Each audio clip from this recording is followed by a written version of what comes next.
हमारे बीच अगले सेशन का विषय वेतन निर्धारण है, जिसमें हमारे बीच उपस्थित वरिष्ठ अनुभवी अधिकारी श्री आर.एल. त्रिपाठी, विशेष सचिव सेवानिवृत्त उत्तर प्रदेश शासन उपस्थित हैं।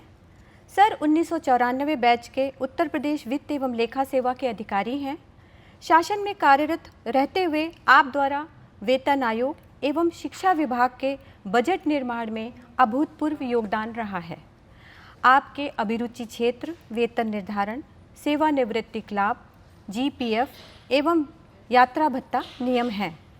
वर्तमान में आप द्वारा शासन से अनुमोदित फाइनेंशियल हैंडबुक के अपडेशन एवं सिंप्लीफिकेशन हेतु गठित कमेटी में परामर्शी सदस्य के रूप में सक्रिय भूमिका निभाई जा रही है। Welcome sir. इसी विषय पर पैनल के दूसरे सदस्य श्री वाई.एल. दीक्षित, संयुक्त निदेशक सेवानिवृत्त IFMTR, आप उत्तर प्रदेश वित्त एवं लेखा सेवा के 2005 बैच के अधिकारी हैं। पठन पाठन की अभिरुचि के चलते आपका वित्तीय प्रबंध प्रशिक्षण एवं शोध संस्थान में डिप्टी डायरेक्टर व ज्वाइंट डायरेक्टर के पद पर 9 वर्ष का गहन अनुभव है। आपके अभिरुचि क्षेत्र जीपीएफ, सेवानिवृत्ति लाभ, अवकाश नियम, सेवा की सामान्य शर्तें, वेतन निर्धारण आदि हैं। संस्थान में रहते हुए आप द्वारा शासनादेश संग्रह, वित्त पत्र आदि पुस्तकों के संकलन में अभूतपूर्व योगदान दिया गया। Welcome sir. इस सेशन में क्यूरेटर के रूप में संस्थान के deputy director doctor Praveen Kumar Srivastava 2008 batch के अधिकारी उपस्थित हैं। आशा है आपके साथ इस डिस्कशन में ज्ञान एवं वेतन संबंधी विभिन्न क्षेत्रों में आ रही समस्याओं का निदान बेहतर ढंग से होगा। Over to you sir. आदरणीय सर श्री आर.एल. त्रिपाठी साहब का बहुत बहुत स्वागत करता हूँ इस पॉडकास्ट में, और श्री वाई.एल. दीक्षित साहब का भी बहुत बहुत स्वागत है इस पॉडकास्ट में। सर, राज्य सरकार के कर्मचारियों में सामान्यतः वेतन निर्धारण किए जाने की क्या आवश्यकता पड़ी जो सरकार को ऐसे तमाम समय समय पे चेंजेस करने पड़े? सर ये दीक्षित सर आपसे मैं चाहूँगा कि आप इसे प्रकाश डालिए। वेतन निर्धारण जब हम लोग सिद्धांत रूप में तो चर्चा करते हैं तो वेतन निर्धारण की 20-21 स्थितियाँ बनती हैं। ऐसी स्थितियों में वेतन निर्धारण की ज़रूरत पड़ेगी, लेकिन अगर उसको बहुत सरल रूप में कहें, संक्षेप में कहें, तो 1 या 2 स्थिति कि उसका जब पद परिवर्तित हो, या और सरल में कहें वेतन परिवर्तित हो जाए। पद परिवर्तित होगा तो भी वेतन परिवर्तित होगा। तो जब भी किसी भी स्थिति में वेतन उसका परिवर्तित होता है, संशोधित होता है, तभी वेतन निर्धारण की जरूरत पड़ती है। चाहे वो प्रमोशन के परिणाम स्वरूप हो, चाहे ACP के परिणाम स्वरूप हो, चाहे उसके पद का अपग्रेडेशन हो, चाहे नया वेतन समिति वेतन आयोग आवे रिपोर्ट, या उसका रिवर्शन हो, कोई भी हो, परिवर्तन होगा। जब पद का परिवर्तन होगा तभी वेतन निर्धारण की जरूरत पड़ेगी। सर इसी से जुड़ा अगला सवाल भी हमारा है जी। कि वेतन समिति की अनुशंसाएं हर 10 साल पे आती रहती हैं। वर्तमान में 7वां वेतन आयोग वेतन समिति की अनुशंसा चल रही है और 8वां आने वाला है। तो ऐसी स्थिति में जब भी कोई वेतन समिति की अनुशंसा उत्तर प्रदेश सरकार में आती है तो कर्मचारियों को विकल्प के दृष्टिकोण से क्या ध्यान रखना चाहिए, क्या क्या सावधानियाँ रखनी चाहिए? जी। जब वेतन समिति आती है तो उसमें अमूमन जो है जैसे विकल्प के लिए और स्थिति अभी आगे हो सकता है चर्चा में आवे कि जब हमारी पदोन्नति होती है तभी विकल्प की आती है। तो यहाँ जब वेतन समिति आती है तब वहाँ विकल्प थोड़ा सा डिफरेंस होता है। वहाँ विकल्प होता है कि हम अपना पुराना वेतनमान कब तक बनाए रख सकते हैं और नया, तो उसका अर्थ ये होगा कि नया फिर कब से चुनेंगे, लेकिन उसका जो उसके पीछे भावना यही है कि पुराना हम कब तक रखेंगे। वो उसमें जो विकल्प होता है यही होता है, और उसमें दिया रहता है कि क्या कब तक वो पुराना रख सकता है। जैसे उसमें पहला रहता है अगली वेतन वृद्धि की तिथि तक, फिर रहता है अनुवर्ती वेतन वृद्धि की तिथि, उसमें बहुत सारी आ गई जितनी भी हैं अगर कोई। फिर ये दूसरा है पद परिवर्तन होने तक, कहीं भी उसका कोई पद परिवर्तन हो गया, या जिस वेतनमान में है उसका परिवर्तन कहीं हो रहा है किसी अपग्रेडेशन के कारण या ACP के कारण या किसी कारण से, तो वो तिथियां उसमें दी रहती हैं कि वो इन तिथियों तक अपना पुराना वेतनमान या पे लेवल या ग्रेड वेतन बनाए रख सकता है। अब ये अवस्था होती है कि कौन सा उसके लिए क्या फ़ायदेमंद, क्या उसको सबसे बड़ा यही ध्यान रखना है कि हर स्थिति में ज़्यादा सब पे जो भी लागू होती हैं उनको देखना होगा कि हमारे लिए कौन सा विकल्प रिकरिंग रूप में, भाई अगर वो जैसे 1 जनवरी से लागू हो गई और उसकी वेतन वृद्धि की तिथि 1 जुलाई है, तो अब 6 महीने वो अपना पुराना बनाए रख रहा है तो जाहिर है उसे कम वेतन मिलेगा। लेकिन अगर उसको 6 महीने तक कम वेतन ले करके 1 जुलाई से उसका रिकरिंग फ़ायदा हो रहा है तो वो उसको चुनना पसंद करेगा। या मान लिया अपग्रेडेशन कोई तिथि है या ACP बीच में मिली हुई है या पदोन्नति हुई है, उसमें अगर उस तिथि से वो नया वेतनमान चुनने का विकल्प देता है तो थोड़े दिन तो उसको कम वेतन मिलेगा, लेकिन अगर उसके बाद में उसका रिकरिंग फ़ायदा हो गया तो वो उसके लिए चुनना है। तो ये उसी को तय, और अगर नहीं फ़ायदा हो रहा है तो फिर वो अपना एरियर का नुकसान क्यों करेगा। अगर वो उसको ये तय करके देखना होगा कि 1 जनवरी हम चुने या जिससे लागू हुई वेतन समिति या अगली कोई तिथि, वो पद परिवर्तन की तिथि हो सकती है, विभिन्न तिथियों का उसमें रहता है जी, शासनादेश में रहता है कि चाहे आप इस तिथि से लीजिए या उस तिथि से लीजिए, इन सारा विवरण उस संबंधित शासनादेश में उल्लिखित रहता है। लेकिन सर यहाँ पे एक प्रश्न आता है कि क्या समस्त कर्मचारियों को विकल्प भरना चाहिए कि नहीं भरना चाहिए, क्योंकि कई बार शासनादेशों में ये उल्लेख हुआ है कि जिन लोगों ने विगत समय में विकल्प भरे थे वही उसको चेंज करने के लिए नया ऑप्शन भर सकते हैं। कई शासनादेशों में इस प्रकार की व्यवस्था है। तो आपका क्या इसमें मत है कि क्या वेतन निर्धारण जब भी वेतन समिति आती है तो अनिवार्य रूप से प्रत्येक कर्मचारी को विकल्प भरना ही चाहिए, चाहे जो हो? बिल्कुल भरना चाहिए। उसमें एक टाइमलाइन होता है जिसमें जैसे जब नई वेतन समिति आती है तो उसमें 90 दिन का सामान्यतः समय होता है। जब पदोन्नति वगैरह होती है या ACP मिलता है सामान्यतः उसमें 30 दिन का समय होता है। तो अगर वो विकल्प नहीं भरता है तो ये मान लिया जाएगा उसकी जैसे 90 दिन का समय समाप्त हो गया तो फिर बाय डिफ़ॉल्ट जो डेट होगी, जैसे वेतन समिति की संस्तुति लागू हुई है 1 जनवरी से लागू हुई, तो वो मान लिया जाएगा कि उसने 1 जनवरी से नया वेतनमान चुन लिया। तो वो उसमें फिर उसके लिए चाहे वो फ़ायदेमंद हो चाहे नुकसानदेह हो, वो उसके ऊपर वही लागू होगा। तो वो उसको सबको भरना चाहिए और ये उसी का दायित्व है। ये इसमें वो फिर वो नहीं कह सकता है कि साहब हमसे मांगा नहीं गया या हमको सूचित नहीं किया गया, हमको विकल्प नहीं दिया गया। ये उसका दायित्व है कि कौन उसके लिए लाभप्रद है, किस वेतन वृद्धि की मतलब कौन सा विकल्प की तिथि चुनना उसके लिए लाभप्रद है, ये उसको तय करना है। वो अपने आप ठीक है, सक्षम है, अगर सारे उसके पक्ष विपक्ष को समझता है तो स्वयं उसका चयन कर ले। अगर कहीं उसको कुछ है तो अपने वरिष्ठ अधिकारियों से, वरिष्ठ अपने साथियों से विचार विमर्श करके कि हमारे लिए कौन सी स्थिति फायदेमंद रहेगी दीर्घकालिक रूप में, वो उस हिसाब से चुने। लेकिन ये दायित्व उसी का है, कर्मचारी का है।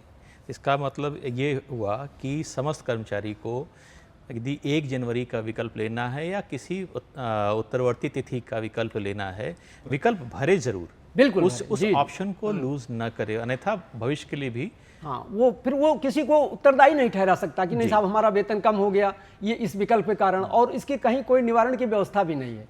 अन्य जी प्रवीण जी, उसमें ये व्यवस्था रहती है कि अगर कोई कर्मचारी चाहे तो अपने पुराने वेतनमान में ही बना रह सकता है सर। यह अनिवार्य नहीं है कि वह नए वेतन समिति की संस्तुति को स्वीकार ही करे सर। जैसे कुछ लोग चाहते हैं कि हम साथ में पुराने वेतनमान में ही बने रहें तो बने रह सकते हैं। ऐसा नहीं है कि कंपल्सरली है कि आपको 8वां वेतनमान जो आने वाला है कि उसका चयन हम करें ही करें, क्योंकि यह विकल्प रहता है कि हम पुराने में बने रहें या नए में बने रहें। नए में कब तक नए में हमें आना है, इसके लिए तो विभिन्न तिथियों का विकल्प रहता है, इसलिए उसे विकल्प भरना अनिवार्य रहता है कि वह नए में रहना चाहता है कि पुराने में रहना चाहता है। तो सर आपसे एक इसी से जुड़ा हुआ एक प्रश्न अगला है कि 1 जनवरी सामान्यतः कट ऑफ डेट मानी जाती है एक वेतन आयोग को छोड़ करके, तो 1 जनवरी और वेतन समिति की अनुशंसा संबंधी जो जीओ जारी होते हैं, शासनादेश जारी होते हैं, अक्सर होता है कि उन दोनों अवधि के मध्य में किसी भी कर्मचारी या अधिकारी की इंक्रीमेंट डेट पड़ जाती है जी। तो ऐसी स्थिति में उस कर्मचारी के लिए आपका क्या सजेशन होगा कि उसको किस तरीके से इस विकल्प का उपयोग करना चाहिए? देखिए, वेतन आयोग या वेतन समिति की जो भी संस्कृति होती है, इसमें प्रदेश में लगभग 14-15 लाख कर्मचारी हैं, उन सभी पर लागू होती है। तो निश्चित रूप से सारे कर्मचारियों की स्थिति सब अलग अलग डिफरेंस होती है। तो इसमें व्यक्तिगत रूप से सामान्यतः 1186 से चौथे वेतनमान से वेतन समिति की संस्कृति 1 जनवरी से लागू हुई, जो प्रत्येक 10 वर्ष पे आती रही है। भले संस्कृति 2-3 साल लेट भी हो जाता है, लेकिन वो लागू होता है ड्यू डेट से ही। जैसे नेक्स्ट 8वीं आने वाली है जी, इसकी ड्यू डेट 1 जनवरी 2026 है जी। समिति की संस्कृति चाहे जब आवे, लेकिन सामान्यतः 1 जनवरी 26 से ही हम मान के चल रहे हैं पुराने देते हुए ये लागू होगी जी। तो अब यह चूंकि कर्मचारियों की सबकी व्यक्तिगत स्थिति विशेष होती है, तो उन्हें व्यक्तिगत रूप से कैलकुलेट करना होगा जी कि अगर 1 जनवरी को हम 8वें वेतनमान का विकल्प देते हैं, चयन करते हैं जी, तो हमारा क्या निर्धारित होगा जी। और नेक्स्ट वार्षिक वेतन वृद्धि की तिथि 1 जुलाई को जाके हमारा वेतन क्या फिक्स होगा जी, या हम 1 जुलाई तक हम पुराने वेतनमान में बने रहे जी, 7वें में जी। कोई एक इंक्रीमेंट देने के बाद आती है जी, उसमें जो भी फार्मूला आएगा जी, उसमें वह अपना कैलकुलेट कर दे कि अगर हम 1 जुलाई को लेते हैं तो हमारा वेतन क्या फिक्स होगा जी, तो अपना कंपैरिजन कर ले जी। जिसमें कोई ऐसा फार्मूला नहीं है कि जो सारे कर्मचारियों पर एक समान लागू हो या एक समान फायदेमंद हो जी। इसमें व्यक्तिगत रूप से सबका अलग अलग कैलकुलेशन करना होगा जी, कि हमें कब लेना हमारे लिए जी बेस्ट है। अच्छा, इससे स्थिति ये स्पष्ट हो रही है कि हर एक कर्मचारी जिसके साथ ये चीज़ें होती हैं उसको 1 जनवरी को ऑप्ट करना है या 1 जुलाई को ऑप्ट करना है, अपना कैलकुलेट कर ले, जिसमें उसका फ़ायदा है उसी चीज़ को वो ऑप्ट कर सकता है। नहीं बनाया जा सकता है जी, क्योंकि कुछ लोगों के लिए 1 जनवरी फायदेमंद सिद्ध हो सकता है और कुछ लोगों को 1 जुलाई फायदेमंद होता है जी, उसको अलग अलग कैलकुलेट करना होगा जी, तुलना करनी होगी। लेकिन सर इसमें कभी कभी ऐसी भी स्थितियां आती हैं कि वेतन आयोग का शासनादेश जारी होने और 1 जनवरी इस अवधि के मध्य में किसी का पद का पे स्केल अपग्रेड हो गया, वेतनमान उच्चीकृत हो गया। अब ऐसी स्थिति में या प्रोन्नति हो गई या ACP मिल गई, तो ऐसी स्थिति में किसी कर्मचारी को अपने वेतन निर्धारण के लिए किस तरीके से आगणन करना चाहिए? यह भी वही व्यक्तिगत हो गया जी, हर कर्मचारी अपना या व्यक्तिगत निर्णय लेगा इन सारी चीज़ों को छोड़ के। अगर मान लीजिए पदोन्नति की तिथि निश्चित नहीं है कि हमारी पदोन्नति कब हो जी, लेकिन अगर कोई टाइम स्केल या ACP का लाभ मिलना है जी, किसी को मार्च 26 में मिलना है, ये तो निश्चित है सर, भले उसको हम बाद में एक्सेप्ट करें या उसको बाद में हम स्वीकृत करें सर, लेकिन ड्यू डेट तो फिक्स है सर। तो ऐसी स्थिति में उसे अपना कैलकुलेशन करना पड़ेगा जी कि हमें 1 जनवरी का विकल्प लेना है या मार्च अप्रैल मई में कभी ACP ड्यू है उस तारीख का विकल्प लेके, या फर्दर 1 जुलाई का विकल्प लेने में हमें फ़ायदामंद होगा।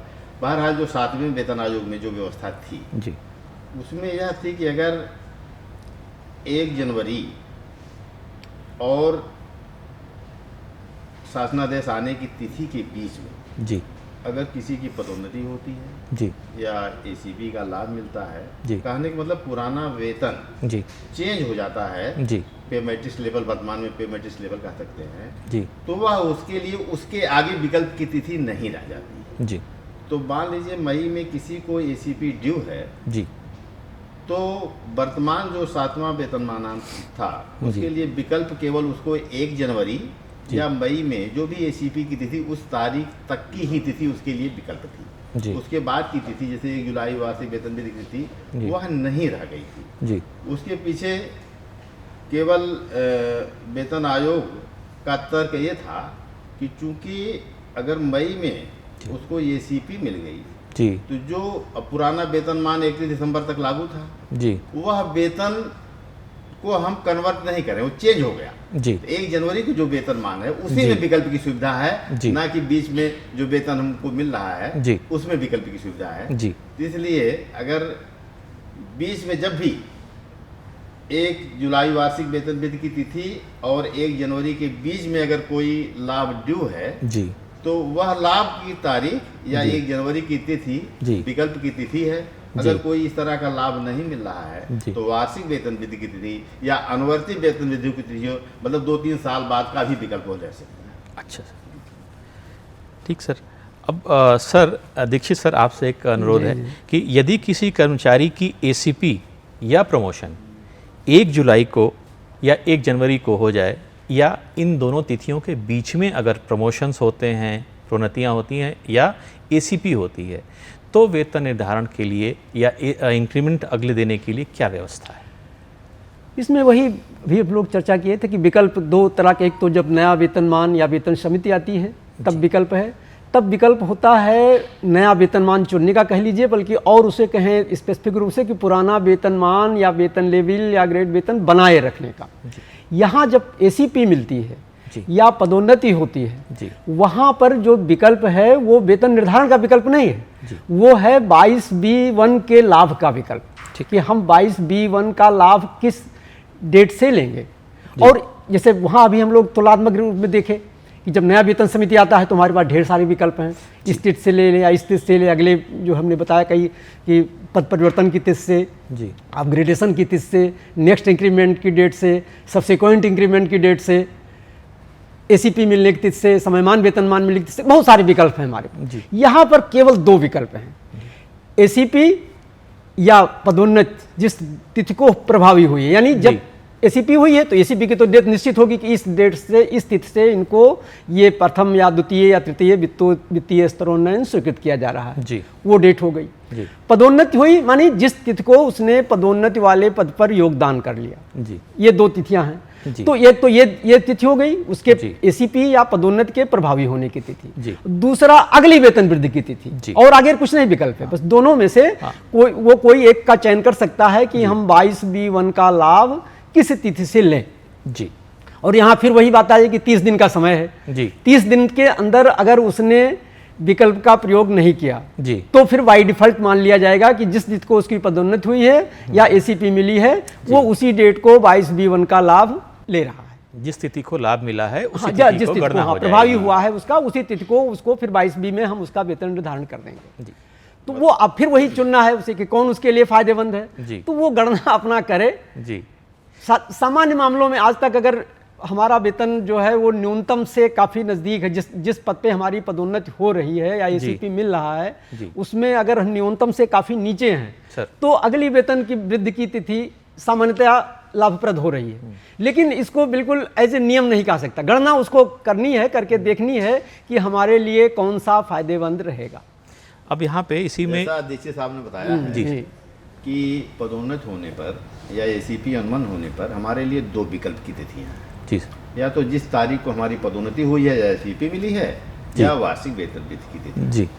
एक बात मैं यहाँ कहना चाहता हूँ कि अब जनरली मैंने इधर सामान्यतः देखा है कि अगर किसी की सेवा 2-4 साल है तो उसे वार्षिक वेतन वृद्धि की तिथि का विकल्प लेना ज़्यादा फायदेमंद सिद्ध हो रहा है। अच्छा, उसका कारण ये है कि जैसे मान लीजिए अक्टूबर में किसी की पदोन्नति हो रही है तो उसकी वार्षिक वेतन वृद्धि की तिथि 1 जुलाई है, तो उसके लिए 2 विकल्प मिलते हैं। वेतन निर्धारण का विकल्प चुनने का विकल्प देने के लिए 2 तिथियां मिलती हैं, या तो 13 अक्टूबर जो भी तारीख या 1 जुलाई।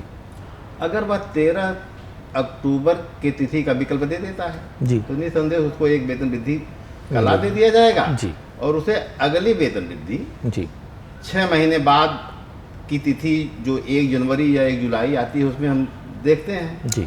तो अक्टूबर के बाद 6 महीने वही 1 जुलाई आएगी। तो अक्टूबर में एक इंक्रीमेंट देने के बाद फिर 1 जुलाई को हम अगली वेतन वृद्धि देंगे, नेक्स्ट इंक्रीमेंट जो 6 महीने बाद दी जाती है। और फिर उसके बाद 1 साल बाद वार्षिक वेतन वृद्धि देना है। तो कहने का मतलब कि आज अक्टूबर है और 6, 4, 10 और 12, 10, 22 महीने में उसको 3 इंक्रीमेंट मिलेंगे।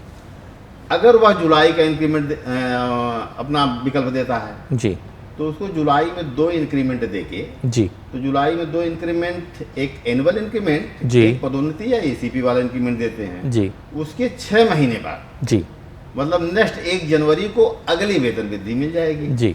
इस स्थिति में जी उसको 12, 4, 16 महीने में 3 इंक्रीमेंट मिल रहे हैं। जी और अगर हम अक्टूबर का, क्यों डीसी साहब, जी जी अगर हम अक्टूबर का विकल्प लेते हैं जी और उसमें 22 महीने में 3 इंक्रीमेंट मिलते हैं, जी तो इधर का जो लाश है, जी। अगर उसकी सेवा 2-3 साल है, जी तो वार्षिक वेतन वृद्धि की तिथि का विकल्प लेना ही जी फायदेमंद सिद्ध होता है। जी। लेकिन अगर इंक्रीमेंट, अगर उसी बीच में सेवानिवृत्ति है, जी जी तब उसमें कैलकुलेट करना पड़ेगा कि हमारे लिए जी, जी। ज़्यादा है। जी। तो इस चीज़ से, इस आपके वार्ता से ये क्लियर हुआ कि जिस भी तिथि को वो अपना विकल्प ले, अगली वेतन वृद्धि तिथि या जिस दिन वो घटनाक्रम प्रोन्नति या इसका हो रहा है, जी, जी। उसके बाद पहला इंक्रीमेंट, उसके बाद पहला इंक्रीमेंट 6 महीने के बाद 6 महीने मिलेगा, बाद, हाँ, उसको- तत्पश्चात वो वार्षिक आधार पे आगणित होता रहेगा। वो जो 6 महीने बाद जी वाली वार्षिक में जो वृद्धि, वेतन वृद्धि मिल रही है, जी सर। शासनादेशों में उसके लिए नेक्स्ट इंक्रीमेंट की बात जी कही गई सर, है। शब्द कहा गया है और नेक्स्ट। उसके बाद एनुअल, जी, और नेक्स्ट के बाद जी। फिर एनुअल मिलने की बात कही। अगली वेतन वृद्धि और वार्षिक वेतन वृद्धि। तो जब भी वेतन निर्धारण किया जाएगा, जी पदोन्नत होने पर जी। या एसीपी मिलने की तिथि जी या नई नियुक्ति, 3 स्थितियों में ही है यह जी जी सुविधा है। जी इन तीनों स्थितियों में जब भी वेतन निर्धारण उसका किया जाएगा, उसके 6 महीने बाद जी उसे नेक्स्ट इंक्रीमेंट मिलेगा। जी। वह 6 महीने बाद जो भी तिथि, चाहे 1 जनवरी की हो या 1 जुलाई की, जो भी पहले आएगी, जी। उसको नेक्स्ट दे दिया जाएगा। अच्छा सर, इसी संबंध में ये कर्मचारियों के बीच में बहुत कन्फ्यूजन है, भ्रांतियाँ बहुत ज़्यादा हैं, या कॉन्सेप्ट क्लियर नहीं है कि 22A1, 22A या यूँ कहें या 22B, इनकी व्यवस्था क्या है और इन दोनों में अंतर क्या है। ये आम जनमानस, वित्त विभाग के अधिकारी समझ सकते हैं, लेकिन वित्त विभाग के बाहर के अधिकारियों को इस दोनों नियमों, व्यवस्थाओं में अंतर करने में बहुत दुविधा होती है। तो कृपया इस पर सर सबका मार्गदर्शन कीजिए इस पर। अगर जी साधारण भाषा में हम बोलें सर।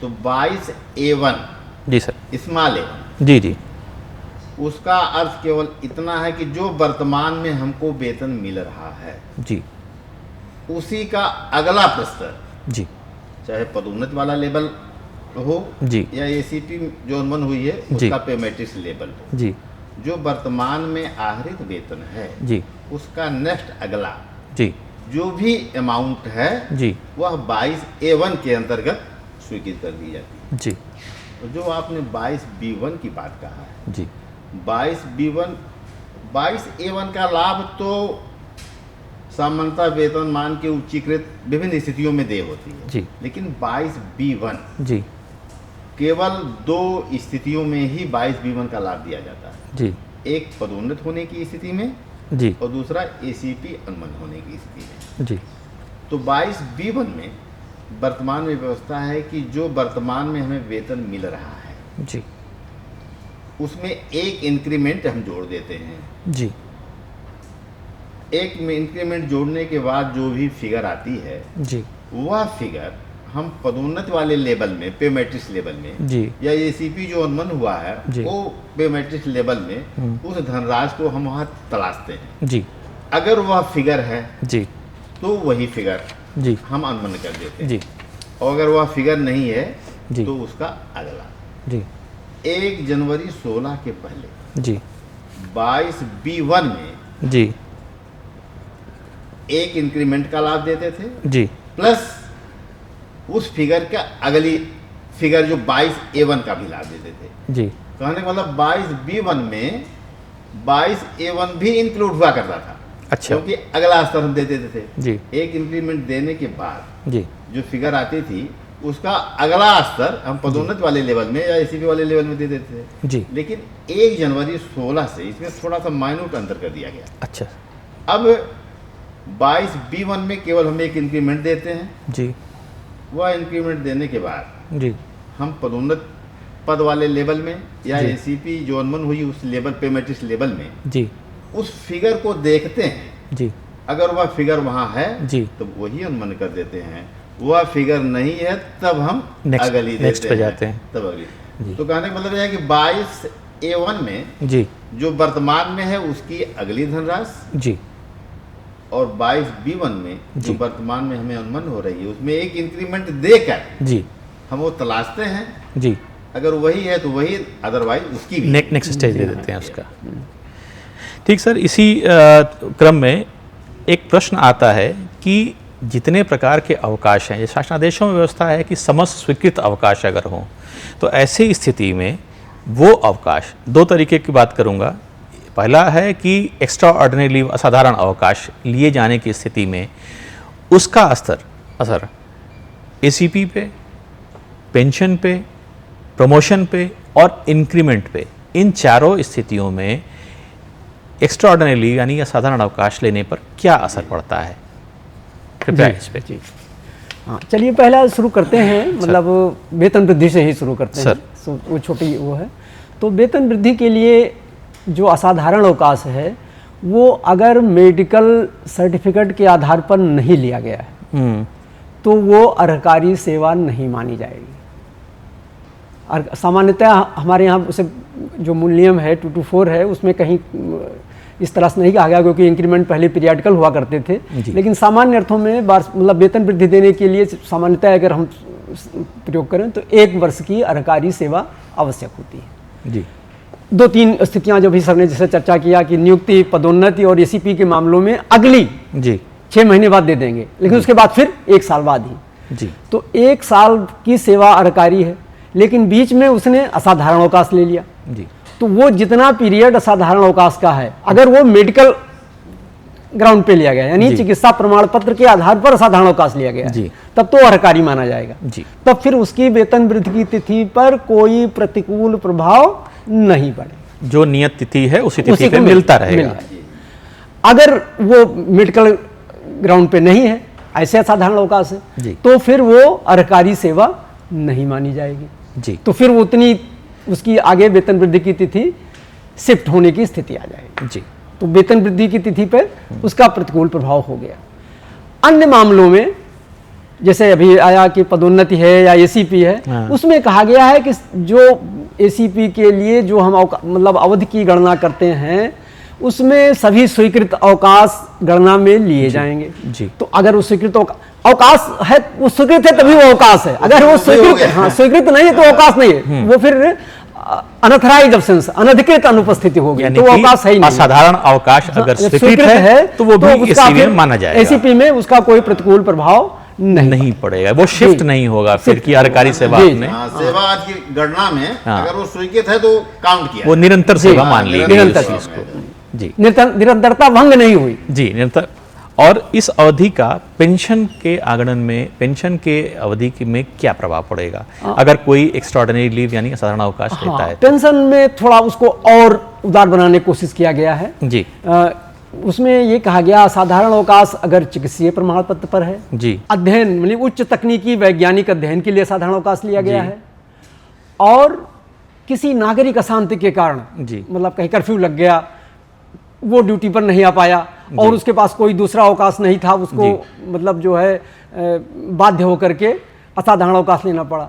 तो ये 3 ग्राउंड में, यहाँ वेतन वृद्धि के मामले में तो 1 ग्राउंड भी छूट दी गई थी। अगर वो चिकित्सीय प्रमाण पत्र के आधार पर लिया गया है तो वो वेतन वृद्धि के लिए क्वालिफाई करेगा। जी, पेंशन वाले में थोड़ा और उदार बना दिया गया कि अगर वो अध्ययन के कारण यानी उच्च तकनीकी वैज्ञानिक अध्ययन, ये एमए बीए ये उच्च शैक्षिक योग्यता पूर्ण करने के लिए उच्च तकनीकी वैज्ञानिक अध्ययन के कारण या नागरिक अशांति के कारण और चिकित्सीय प्रमाण पत्र तो है ही है, इन 3 आधार पर अगर कोई असाधारण अवकाश लिया गया है तो वो पेंशन के लिए अर्हकारी माना जाएगा। अच्छा, यानी मतलब उसको माइनस नहीं होगा, माइनस नहीं करेगा। अगर इन 3 से इतर है तो फिर वो सेवा पेंशन के लिए अर्हकारी नहीं होगी।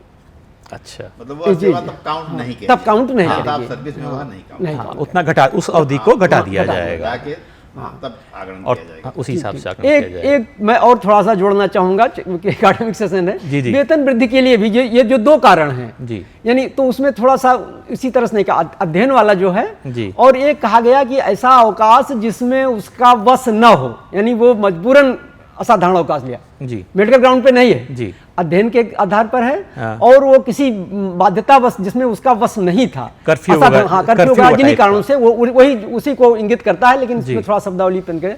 अगर इन 2 कारणों से अवकाश लिया गया है तो इसको भी क्वालिफाई मानने का आदेश राज्यपाल महोदय दे सकते हैं। फिर वो मतलब सामान्य रूप में हमारे जो अधीनस्थ प्राधिकारी हैं जो वेतन वृद्धि स्वीकृत करते हैं उनके लिए ये पावर नहीं है। नहीं, शासन को संदर्भित किया जाए, अगर वो सहमत हो जाएं तो इसको भी वेतन वृद्धि के लिए गिने जाने का आदेश दे सकते हैं।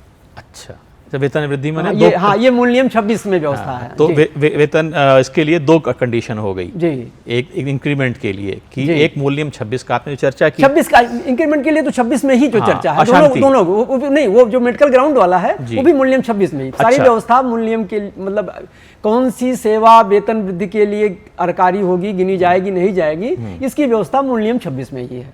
लेकिन मूल नियम 26 में जो अवकाश लेंगे वो सक्षम स्तर से स्वीकृत हो जाएगी। नहीं, अवकाश ये जो नहीं सर, मेरा कहने का आशय ये है कि इंक्रीमेंट के लिहाज से जो आपने बताया कि चिकित्सा अवकाश, चिकित्सा अवकाश है तो वो सामान्यतः जो वेतन वृद्धि लगाता है वो लगा देगा, उसमें शासन को संदर्भित करने की जरूरत नहीं है। सक्षम स्तर से ही हो जाएगा। सक्षम स्तर से हो गया, यानी अधीनस्थ प्राधिकारी दो हम अधिकारों के मामले में 2 शब्दावली हम प्रयोग करते हैं, एक शासन, एक अधीनस्थ प्राधिकारी। अच्छा, तो अधीनस्थ प्राधिकारी में हम कार्याध्यक्ष, विभागाध्यक्ष जो भी सब आ जाते हैं जी, तो वो कर देगा, वहां उसको फिर कहीं वो नहीं है। लेकिन अगर वो उसके मतलब किसी मजबूरी बस नहीं आ पाया, जो जिससे कर्फ्यू है या अन्य कोई कारण है, यानी उसके नियंत्रण के बाहर था, मेडिकल ग्राउंड पे नहीं था लेकिन उसके नियंत्रण के बाहर वो अनुपस्थित रहा और उसको असाधारण अवकाश बाध्य होकर लेना पड़ा और उच्च तकनीकी अध्ययन के लिए अगर असाधारण अवकाश लेना पड़ा, तो इन मामलों को वेतन वृद्धि के लिए अरकारी सेवा माने जाने के लिए प्रकरण शासन को संदर्भित किया जाएगा। और अगर शासन मामले के गुणावगुण के आधार पर मेरिट बेसिस पर उसको विचार करेगा, अगर वो आदेश दे देता है तो वो अवधि भी जोड़ी जा सकती है वेतन वृद्धि के लिए।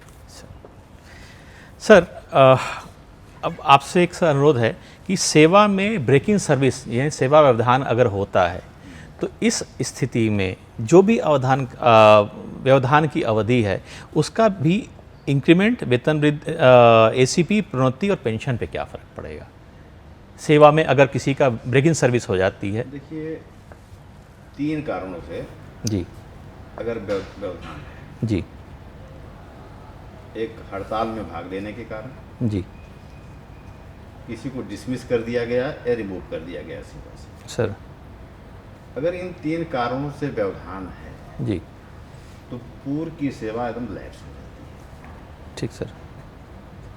अगर इन 3 कारणों से व्यवधान नहीं है जी और अन्य कोई व्यवधान किसी कारण से है तो व्यवस्था नियम में यही है जी कि वह स्वतः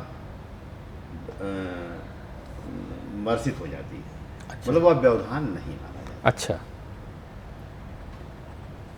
ठीक सर। नहीं, व्यवधान तो सर वो व्यवधान तो माना जाएगा, पहली की सेवा मतलब लैप्स नहीं होगी, मतलब व्यवधान तो रहेगा, उसका तो असर पड़ेगा। अच्छा, तो वो उसका वो जो जितना व्यवधान है वो तो किसी भी रूप में अरकारी नहीं होगा किसी भी पर्पज के लिए, लेकिन पहले की सेवा जो है वो काउंट की जाएगी, ये ऐड होगा। अगर इन 3 कारणों से है तो पहले वाली भी गई, वो भी गया।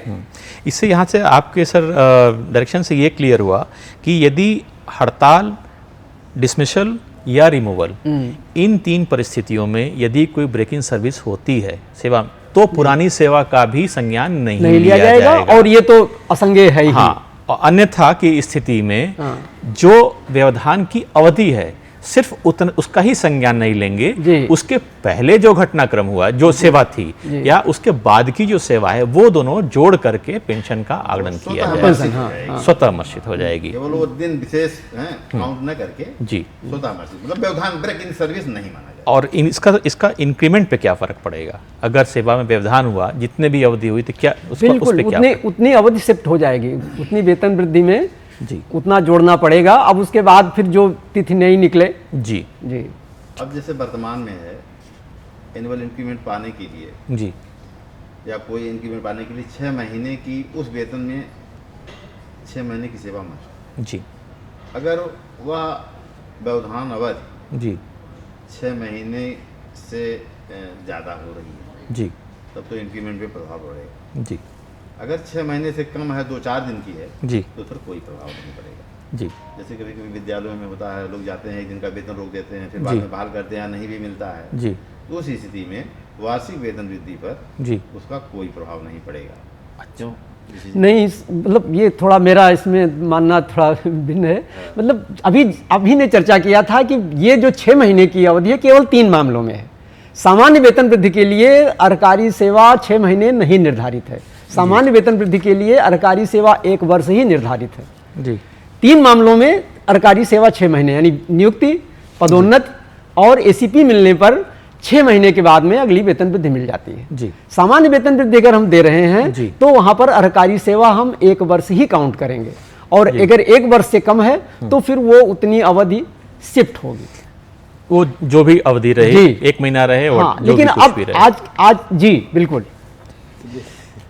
एक्चुअली मुझे लग रहा है क्लियर कट इस तरह का कोई शासनादेश इस संदर्भ में नहीं है जी हैं। ये तो है कि अगर जिस दिन वार्षिक वेतन वृद्धि लगती है, जी अगर उस दिन हम अवकाश पे हैं जी तो उतने दिन वह वार्षिक वेतन वृद्धि शिफ्ट हो जाती है जी। लेकिन इस तरह का ब्रेक इन सर्विस है या जी। 2-4 दिन का व्यवधान है, जी इसमें हम क्या करेंगे? जी जहाँ तक मुझे मेरे नहीं नहीं है व्यवस्था, मूल नियम 26 में ही व्यवस्था है अच्छा। कि अगर कोई सेवा अर्हकारी नहीं है तो वो उतनी अवधि वेतन वृद्धि की तिथि में जोड़ दी जाएगी। जी तो जोड़ दी जाएगी, इसका मतलब शिफ्ट हो गया। 4 दिन 5 दिन जो भी रहे वो हो जाएगा। तो शिफ्ट जितनी भी स्थिति हो जी वो है, तो वो व्यवस्था है मूल नियम 26 में। जी जो अवकाश वाली है उसमें वेतन वृद्धि की तिथि शिफ्ट नहीं होगी थी, उसमें तो केवल अवकाश वेतन की देयता रहती है कि अवकाश अवधि में वही वेतन मिलेगा जो अवकाश पर जाने से ठीक पहले पा रहा था। जी तो वो वेतन अगर उसका मान लिया इंक्रीमेंट डेट को वेतन वृद्धि लग रही है तो वो जब तक वो उस पद पर अवकाश के पश्चात पुनः योगदान नहीं करेगा तब तक उसे बढ़े वेतन का लाभ नहीं मिलेगा। सर त्रिपाठी सर, आपसे एक अनुरोध है, एक प्रश्न छोटा सा है कि लघुदंड और दीर्घदंड यदि किसी कर्मचारी अधिकारी को ये दिया जाता है किसी नियमानुसार कार्रवाई करके, तो उसका एसीपी और प्रोन्नति पर क्या प्रभाव पड़ता है, और इसमें जो संतोषजनक सेवा शासनादेश है वो तो कार्मिक विभाग का है, तो इसके इंटरप्रिटेशन में काफ़ी दुविधाएं रहती हैं, तो इन दोनों बिंदुओं पर प्रकाश डालने का चाहिए सर।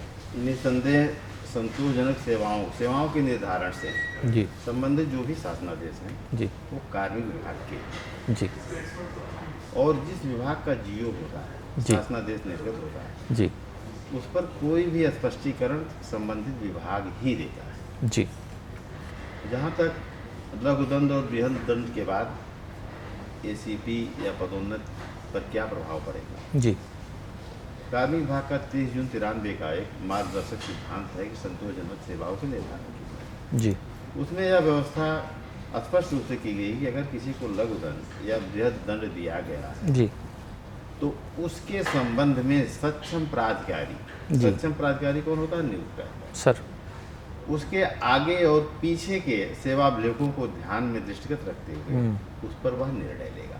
ठीक। यह पावर केवल सक्षम प्राधिकारी को दी गई है और अन्य लोगों को उसके बारे में निर्णय लेने के लिए कहीं भी कोई व्यवस्था नहीं। जी जिस बारे में निर्णय वो लेगा। जी जहाँ तक पदोन्नत की बात है जी तो पदोन्नत के बाद इस कार्मिक विभाग का शासनादेश है कि अगर लघु दंड किसी को दिया गया है तो किसी की 2 वर्ष तक उसको हम डीपीसी पदोन्नति के पात्रता सूची में हम नहीं देते। 2 वर्ष तक 2 वर्ष लघुदंड की स्थिति में। और लघुदंड में किस दंड? लघुदंड में कई रेंज है। हाँ, लघुदंड मतलब लघुदंड और बृहद दंड का अलग अलग डिफाइन किया गया है। जी। जो लघुदंड की परिधि में आते हैं, जी अगर उसमें से कोई दंड दिया गया है जी तो 2 वर्ष तक, और अगर बृहद दंड दिया गया है तो उसको 5 वर्ष तक है और पात्रता सूची में नहीं रखेंगे। पात्रता सूची में नहीं रखने का। लेकिन सर लघुदंड में तो कई दंड हैं,